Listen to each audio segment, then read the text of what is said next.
वळूयात पुढच्या बातमीकडे। Porsche car अपघात प्रकरणी सर्वात मोठी अपडेट आता साम टीव्हीवर पाहायची आहे। पुणे पोलिसांकडून आता चार्जशीट दाखल करण्यात आली आहे। न्यायालयाला 900 पानी चार्जशीट दाखल करण्यात आली आहे। पुणे पोर्श अपघात प्रकरणात सगळ्यात मोठी अपडेट समोर येते। आता पुणे पोलिसांनी चार्जशीट दाखल केल्याचं पाहायला मिळतंय। न्यायालयामध्ये 900 पानांचं चार्जशीट दाखल करण्यात आलंय। अधिक माहिती जाणून घेणार आमचे प्रतिनिधी अक्षय बडवे सध्या आपल्या संपर्कात आहेत। अक्षय, 900 पानांचं चार्जशीट दाखल करण्यात आलंय, काय काय मुद्दे नमूद करण्यात आले चार्जशीट मध्ये? निश्चितपणे पुणे पोलिसांकडून 900 पानी चार्जशीट जे आहे ते पुणे कल्याणीनगर अपघात प्रकरणी आता न्यायालयात दाखल करण्यात आलेलं आहे।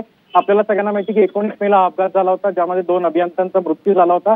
अनेक आरोप प्रत्यारोप देखील या संपूर्ण प्रकरणी झाले होते। आता न्यायालयात सगळा प्रकार गेल्यानंतर शिशिर हिरे जे स्पेशल पब्लिक प्रोसिक्युटर असणारे त्या संपूर्ण प्रकरणाचे, त्यामुळे आता न्यायालयात नेमक्या कुठल्या घडामोडी घडतात हे पाहणं महत्त्वाचं ठरणार आहे। नक्कीच, धन्यवाद अक्षय आपण दिलेल्या सगळ्या सविस्तर माहितीसाठी।